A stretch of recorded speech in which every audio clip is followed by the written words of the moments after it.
STV news, आवाज बुलंदियों तक। शाह आलम जी, धन्यवाद माननीय सभापति महोदय कि आपने मुझे बोलने का मौका दिया। मान्यवर, मैं हथकरघा उद्योग बुनकर समाज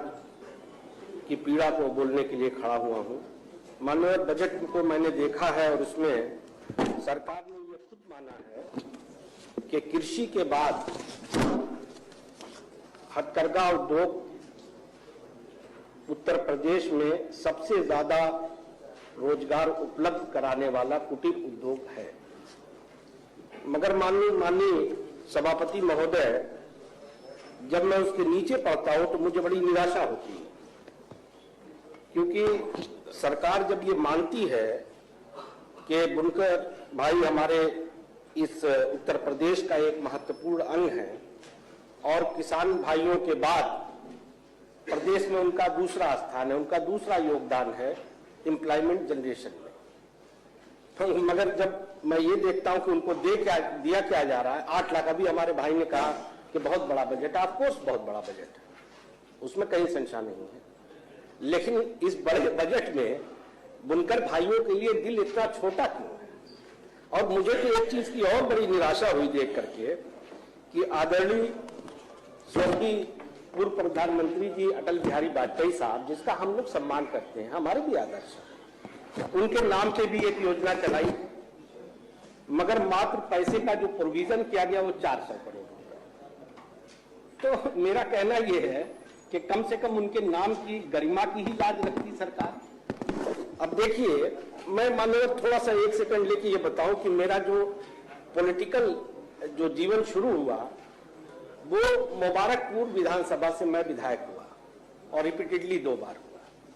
जहां पे 1 लाख से ऊपर बुनकर भाइयों की आबादी है। मैं उनके हर दुख दर्द, उनके जीवन शैली,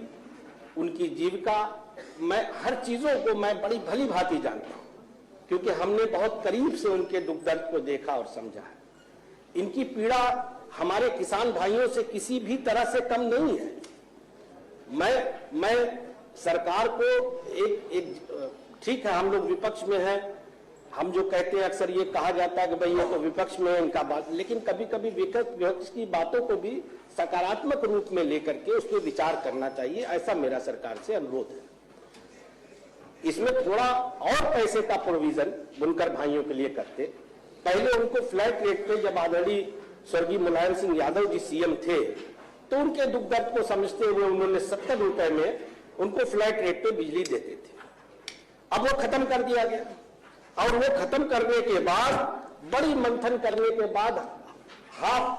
अर्ध हाफ पावर पे 400 रुपए देना है, उसके ऊपर अगर 1 हो जाए तो उनको 700 रुपए देना है। तो ये बहुत बड़ा बर्डन है। अगर वाकई में आप उनकी चिंता करते हैं, अगर मानते हैं कि ये कमजोर तबका है और इसका बहुत बड़ा योगदान है हमारे प्रदेश में, तो कुछ और दिल बड़ा करके उनको आप दीजिए। मैं आपसे पहले ये मांग करता हूं बुनकर भाइयों के लिए कि आप उनकी सब्सिडी अगर पुराना नहीं कायम कर सकते तो आप ज्यादा से ज्यादा 200 कर दीजिए।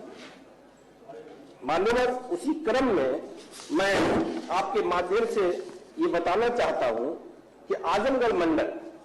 जिस जिले से मैं बिलोंग करता हूं, ये बहुत बड़ा बुनकरों का बेल्ट है, क्योंकि उसके उसी मंडल में मऊ भी आता है, गाजीपुर भी आता है, बगल में हमारे देखिए मंत्री जी भी सहमत है मेरी बात से, दारा भाई हाथ सर हिला रहे हैं। अच्छा, गाजीपुर नहीं है वो, अंबेडकर नगर, हालांकि वो दूसरे उसमें आ जाता है, लेकिन पास से सटा हुआ है। तो मैं इसलिए ये बात कह रहा हूं मान्यवर कि मैं अभी इसमें प्रोविजन भी है, आदरणीय प्रधानमंत्री जी के नाम से एक कोई स्कीम चल रही है जिसमें टेक्सटाइल पार्क बनाने का प्रोविजन में 300 करोड़ रुपए प्रोविजन भी किया गया। मैं आपसे मांग करता हूं, आपके माध्यम से सरकार से रिक्वेस्ट करता हूं कि ये पार्क आजमगढ़ मंडल में बना दिया जाए। और साथ ही साथ जो बनारस में एक केंद्र बनाया है सरकार ने, जहां पे धागे, उसका सेंटर है कि सब्सिडी में बुनकर भाइयों को सब्सिडी में धागे मिलते हैं।